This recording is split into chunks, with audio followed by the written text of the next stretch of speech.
it's unacceptable for someone to be in a household. More than that, a lot of these people have they're low income people, and they don't have the extra money. You're talking about food.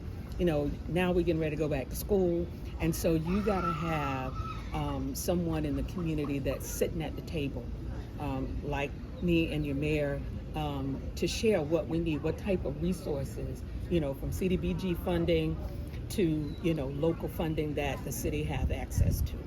Does that include the COVID-19 surplus that's been out there recently? It's a possibility. I mean, we talked about it this morning, and if it's something that we need in the manager, don't do what he needs to do, we're going to give him the benefit of the doubt.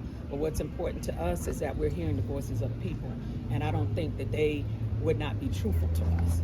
And for us to be able to go into their apartments to see, the conditions of the apartment, and to me that tells the story, and so we can't find any resources until we know what we're dealing with. Right? I think what we were hearing from neighborhoods was basically that since they didn't have any complaints in terms of internal conditions, they wouldn't have had a reason to go in there. Right.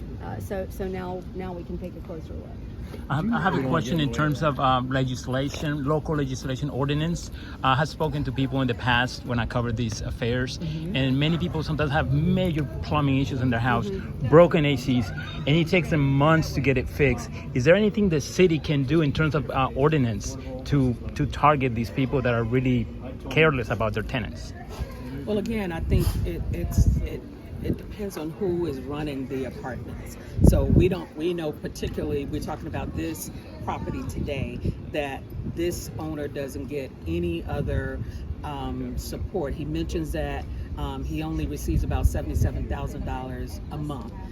With the conditions of this complex, I don't think $77,000 is enough to go back in to renovate to the quality of life that the people deserve in this complex. See, that's the issue. If it's not a HUD complex, right? He's not getting HUD funds, so he gets about that much every month in rent, and that's the issue for him. And so we're just starting to get our arms around it. But what we can tell you is we're not going to allow conditions like this to continue. We'll figure out where we can bring in the help, and we'll make sure we get it for these folks. Yeah, if it's all right, the mayor and the council are wanting to go to one of the meetings. I would like to share with you all, one of the residents, if she's still here, would like to share, but she doesn't want her picture shown. Can we just get a couple of shots of walking through the whole thing? Sure. First, so we can get it on 5? Sure. I'll take this because I know it can.